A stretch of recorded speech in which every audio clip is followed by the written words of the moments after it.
میم ساکن کے کتنے قاعدے ہیں؟ میم ساکن کے 3 قاعدے ہیں۔ پہلا قاعدہ ادغام شفوی، دوسرا قاعدہ اخفاء شفوی، جبکہ تیسرا قاعدہ اظہار شفوی ہے۔ پہلے پڑھتے ہیں ادغام شفوی کو، جو کہ میم ساکن کا پہلا قاعدہ ہے۔ ادغام کا مطلب اور شفوی کا مطلب الگ الگ ہوتا ہے۔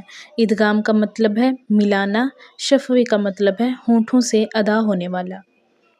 اگلی بات جو ہمارے ذہن میں آتی ہے وہ ہے ادغام شفوی ہوتا کب ہے؟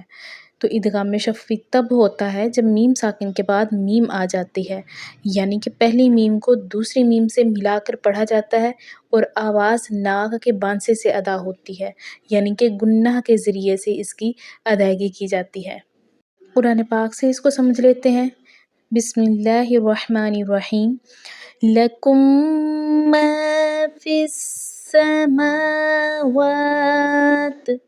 تو یہاں پر لکم اور ما کو الگ الگ نہیں پڑھنا، بلکہ ایک دوسرے میں گنہ کر کے مدغم کر کے پڑھنا ہے، یعنی پہلی میم کو دوسری میم سے ملا دینا ہے۔